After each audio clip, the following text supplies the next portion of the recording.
வணக்கம் நண்பர்களே. நமது ஆப்ஷன் காஸ்மிக் கோவை சேனலுக்கு உங்களை அன்புடன் வரவேற்கிறேன். இன்று நாம் பார்க்க போகும் தலைப்பு மிகவும் சுவாரஸ்யமானது. இந்தியாவில் முதல் மியூச்சுவல் ஃபண்ட் அப்படிங்கிறது எப்போ துவங்கிச்சு? அதற்கு மிக முக்கியமான காரணம் என்ன? இந்த கேள்விக்கு வரலாற்று ஆவணங்கள் அடிப்படையில் எனக்கு கிடைத்த தகவல் அடிப்படையில் சற்று விரிவாக பார்ப்போம். நம்பர் 1, சுதந்திர இந்தியாவின் பொருளாதார நிலை. 1947இல் இந்தியா சுதந்திரம் பெற்றபோது மக்களின் சேமிப்பு மிகவும் குறைவாக இருந்தது. பங்குச் சந்தையில் முதலீடு செய்தவர்கள் மிக சிலரே. பெரும்பாலான மக்கள் தங்கம், நிலம் மற்றும் வங்கி சேமிப்புகளையே நம்பியிருந்தனர். இந்த சேமிப்புகளை நாட்டின் தொழில் வளர்ச்சிக்கு பயன்படுத்த வேண்டும் என்ற எண்ணம் அரசிடம் உருவானது. 2, தமிழ்நாடை சேர்ந்த திரு டி கிருஷ்ணமாச்சாரி 1899 1974 சேர்ந்த முக்கிய அரசியல்வாதி மற்றும் பொருளாதார சிந்தனையாளர். அவர் தொழில் மற்றும் வர்த்தக அமைச்சராகவும் பின்னர் இந்தியாவின் நிதி அமைச்சராகவும் பணியாற்றினார். நாட்டின் வளர்ச்சிக்கு மக்கள் சேமிப்புகளை ஒழுங்குபடுத்தப்பட்ட முதலீடாக மாற்ற வேண்டும் என்ற கருத்தை அவர் ஆதரித்தார். நம்பர் 3, அப்படி இருக்கிற சமயத்தில் 1963இல் unit trust of India act என்ற சட்டம் நாடாளுமன்றத்தில் நிறைவேற்றப்பட்டது. இந்த சட்டத்தின் அடிப்படையில் unit trust of India that is UTI உருவாக்கப்பட்டது. இது இந்திய அரசு, ரிசர்வ் வங்கி, நாடாளுமன்றம் ஆகியவற்றின் கூட்டு முயற்சியாகும். சரிங்க, அப்புறம் இன்னும் கொஞ்சம் சற்று விரிவாக பார்ப்போம். முதல் மியூச்சுவல் ஃபண்டு எப்போ வந்தது? 1964இல் யூஎஸ் 64 யூனிட் ஸ்கீம் 1964 அறிமுகப்படுத்தப்பட்டது.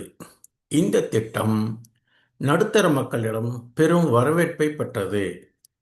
வங்கி சேமிப்புக்கு மாற்றாக முதலீட்டு கலாச்சாரத்தை உருவாக்கியது.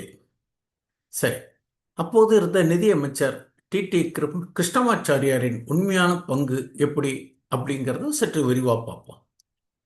வரலாற்று ஆவணங்கள் படி கிடைத்த எனக்கு டேட்டா படி அவர் மியூச்சுவல் ஃபண்ட் எண்ணத்தை ஆதரித்த பொருளாதார சிந்தனையாளர்களில் ஒருவர். ஆனால் யூடிஐயை அவர் தனிப்பட்ட முறையில் தொடங்கினார் என்று எந்த அதிகாரப்பூர்வ ஆவணமும் கூறவில்லை. அதனால் டி கிருஷ்ணமாச்சாரியாரி இந்திய மியூச்சுவல் ஃபண்டின் தந்தை என்று கூறுவது வரலாற்று ரீதியாக துல்லியம் அல்ல.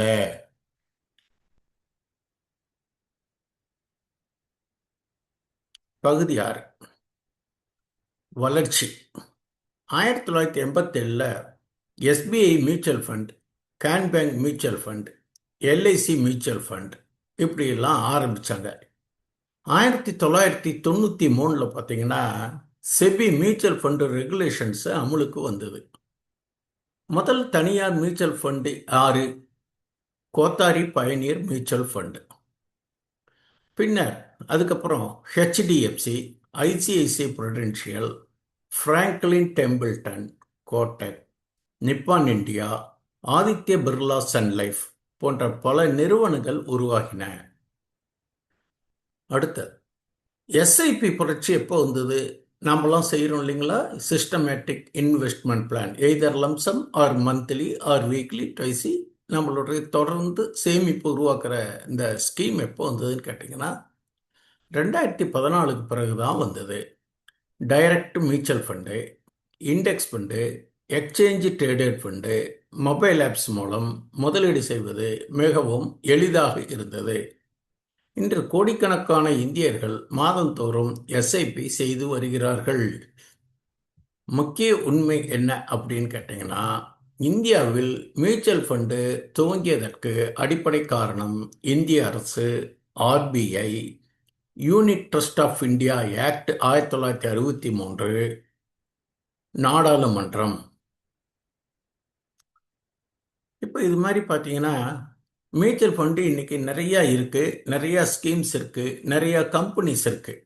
அந்த மியூச்சுவல் ஃபண்டில் நல்ல நிறுவனம் அது எப்படி பங்காற்றிருக்கு, அது ஏயுஎம் அசட் அண்டர் மேனேஜ்மெண்ட்லாம் எப்படி இருக்கு, அது எது எதில் உங்ககிட்ட வாங்குற பணத்தை டைவர்ஸ்ஃபைடாக பண்ணுறாங்க அப்படிங்கிறத நீங்கள் சற்று கூர்ந்து நோக்கி இது சம்பந்தப்பட்ட mutual fund advisers, agents, authorised dealers இருக்காங்க பார்த்தீங்களா, அவங்கக்கிட்ட கேட்டுட்டு தான் நீங்கள் முடிவு பண்ணணும்.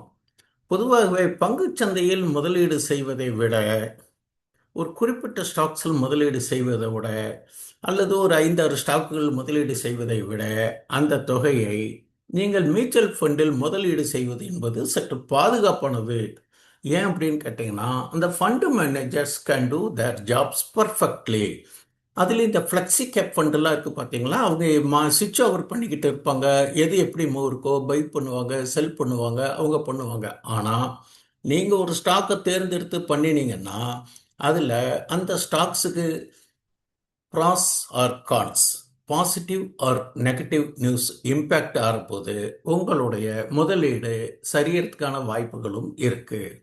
நீங்கள் உறங்கும் போதும் நிம்மதியாக இருக்க வேண்டும் என்றால், உங்கள் பணம் உறங்கும் போதும் சம்பாதித்து தர வேண்டும் என்றால், தயவு செய்து நீங்கள் நேரடியாக ஈக்விட்டியிலையோ அல்லது வேற எதிலையோ செய்கிறத விட நல்ல ஒரு மியூச்சுவல் ஃபண்ட்ஸை தேர்ந்தெடுத்து அல்லது மியூச்சுவல் ஃபண்ட் டிஸ்ட்ரிபியூசரை அணுகி அதில் முதலீடு செய்தால் உங்கள் உறக்கம் கெடாது, உங்கள் சேமிப்பு வளரும்.